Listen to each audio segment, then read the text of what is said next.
loi du 11 février 2005 pour l'égalité des droits des personnes handicapées fixe à 6% dans le public comme dans le privé le taux de travailleurs et travailleuses handicapés. L'éducation nationale, s'agissant du personnel enseignant, n'était encore qu'à 2% en 2012. Elle a réussi à faire amender la loi de 2005 et à ne pas s'acquitter des pénalités au motif qu'elle paie du personnel pour permettre la scolarisation des enfants en situation de handicap. Mais malgré ce petit arrangement, l'Éducation nationale se doit d'augmenter ce trop faible pourcentage en incitant les personnes en situation de handicap à se déclarer.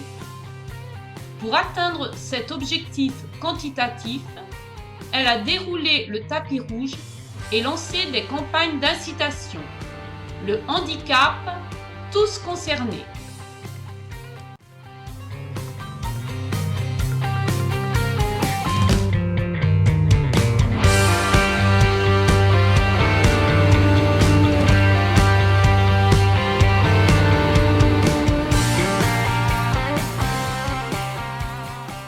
À l'Éducation nationale, le décret du 27 avril 2007 met cette loi en application avec l'adaptation du poste de travail des enseignants en situation de handicap.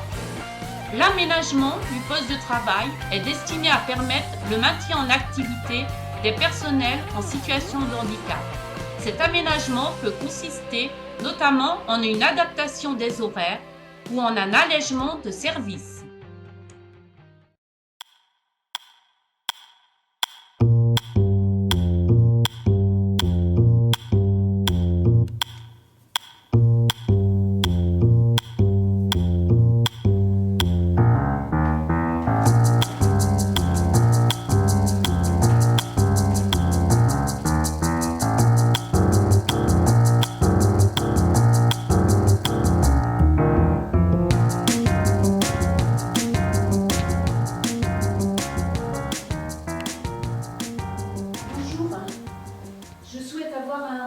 Avec le médecin de prévention pour une demande d'allègement de temps de travail.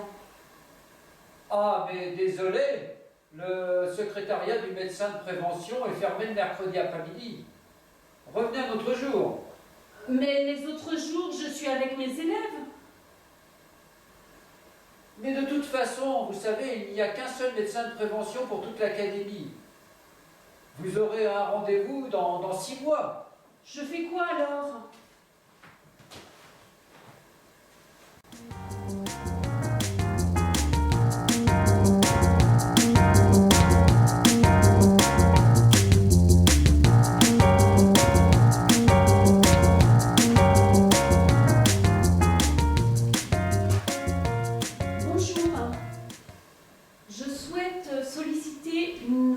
Un allègement du temps de travail en tant que personne en situation de handicap. Ah, mais ce n'est pas possible. L'allègement est une mesure exceptionnelle et provisoire qui n'a pas vocation à être pérennisée.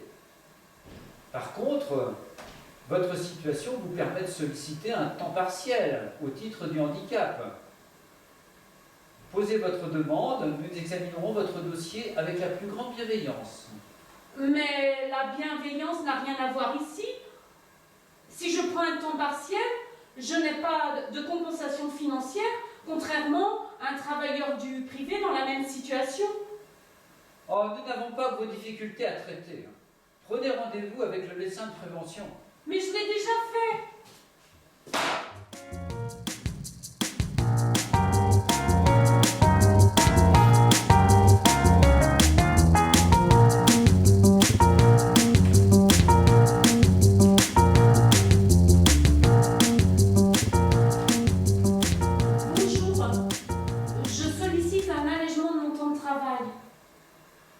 Ah, madame, ce n'est pas possible. Au vu de votre dossier, vous n'avez eu aucun arrêt maladie l'an dernier. Vous avez droit à des autorisations d'absence, imputables à des congés maladie.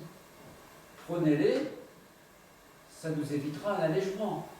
Mais je ne suis pas malade, je suis handicapée et je veux continuer à travailler.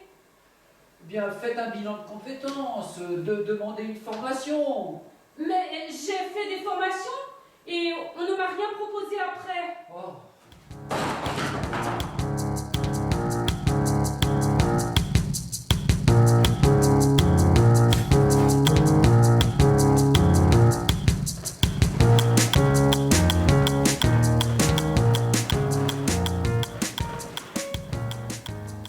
Bonjour, je sollicite un allègement de mon temps de travail.